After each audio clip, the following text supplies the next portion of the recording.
Alright, homework is due tomorrow. You should all be finishing it up right now. This is Binz. This is completely insane. I don't understand this at all. This isn't even on the AP test. Why are we learning this? This math is always handy. It's a fun and interesting part of life. What? We don't even use this in real life. Well, yes it can, you see.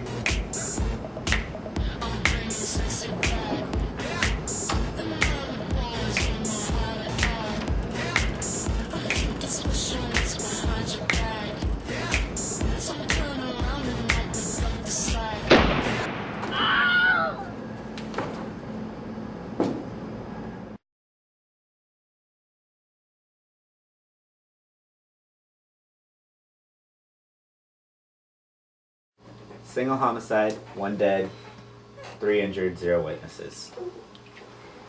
No witnesses. There was a whole classroom filled with students, but most of them were asleep at the time. The ones who were awake didn't see the assailant. So what do we have to go on? Nothing useful. Just this picture taken from a security camera. This only shows the assailant's shadow. We can't do anything with this. Wait till Charlie gets a hold of this. We all use math every day.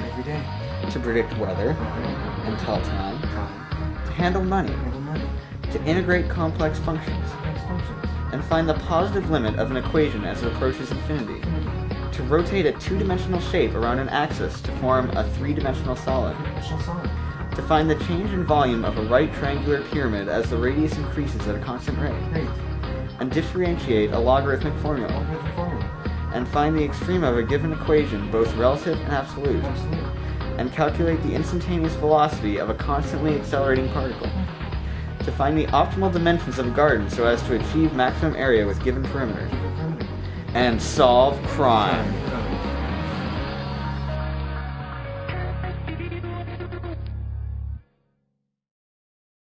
So, that means that in matter at absolute zero, even the photons themselves cannot move.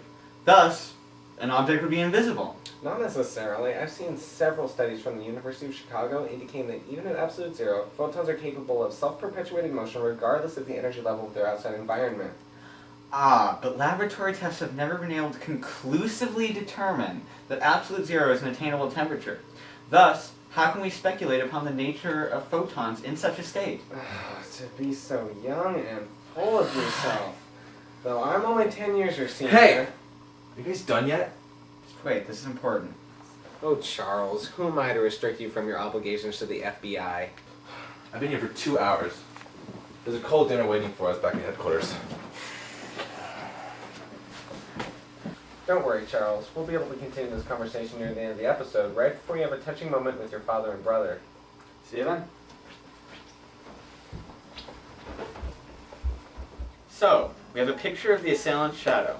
With it, we can determine the age, race, gender, and possibly other characteristics of the murderer using Motoven's theorem of instantaneous velocity. You're gonna have to remind me about that one. College was a long time ago.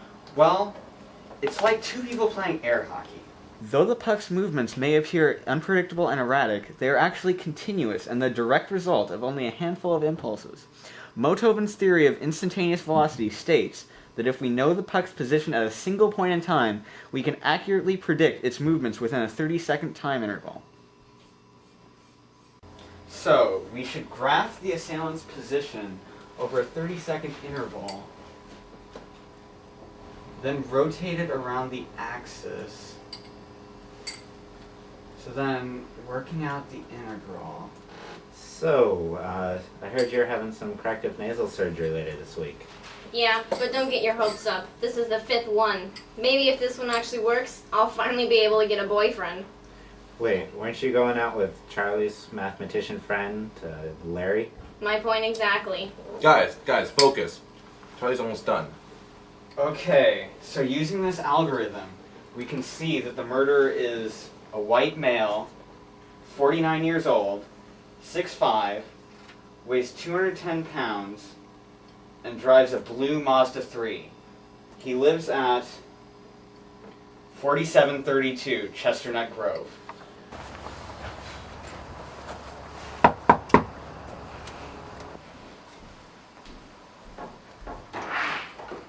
Hello. FBI, can you bring you in for questioning? Please come with us.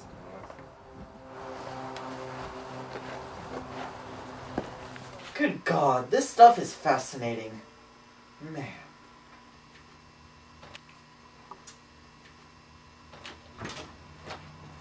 Hey Charlie, how's work at the FBI been going lately? I think we got our guy. Good! So, I've been thinking. I want to get a pet. A pet? Where's this coming from? Well, I mean, with you and Dawn being gone at the FBI all the time, I'm getting kind of lonesome. You know, it's actually been proven using the Freudenberg postulate of companionship that pets can actually improve one's quality of life. I think I want to get a dog. Hey, Dawn! Hey, Dad. Charlie, you screwed up your math. We got the wrong guy. What? That's not possible. Numbers never lie. Well, our suspect has an airtight alibi. He was at the roller derby when the murder happened, and there are several witnesses there to prove it. Besides all that, he doesn't even go to Kamiak, he's no Mr. Binz, he doesn't even have a gun, and he doesn't even have a blue Mazda 3. So there's no way he could be the killer. The mistake I made was a classic one. Well, Phil's and Charlie. Well, I used Motoven's theorem of instantaneous velocity, failing to take into account the full complexity of the situation. You see, the assailant did not walk in a straight line, but rather changed direction several times. This is why my algorithm failed. I should have used Motoven's theorem of instantaneous speed. That makes this area here above the x-axis. I need to add an absolute value here. And that changes this. You know, I know about as much math as Charlie does. Really? Yeah, just no one ever asked me. In fact, I have a PhD in theoretical mathematics. Hey, Charlie's almost done. So, the new algorithm, it changes everything. Freeze! Whoa, I didn't do anything here. Get up against the car.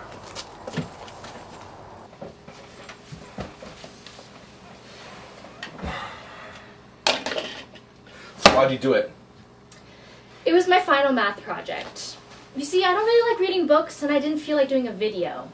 So I talked to Mr. Binz about a third option. The truth is, he is a master in the arts of ninjacraft. He told me if I could use calculus to bypass his ninja defense, that I would receive an A in the class. But you're a 13-year-old girl. How did you manage to kill your calculus teacher? This year in math, we learned the Glombecki's assassination postulate. You're gonna have to remind me about that one. College was a long time ago. The thing is, Glombecki had two professions. One, he was a mathematician, but secondly, he was a trained assassin. He said, through his postulate, that any singing man can be assassinated. And that is how I defeated the ultimate and powerful Mr. Binz. You know what? I think calculus makes people insane. Take her away! Take her away! So, how'd your case go? You wouldn't believe it, the killer used calculus. Really? I'm frankly surprised that someone of an academic nature is even capable of committing such an act. Maybe math makes people go crazy. I wonder how long it'll be before we're the ones insane killing people. Well, using Thimbleton's insanity principle, we can find... That's a discussion for another day, Charles. You know, Charlie, I honestly don't know why I play this game with you. Just basic combinational theory, Dad. Hey, Dad. Let me give it a try. Go ahead.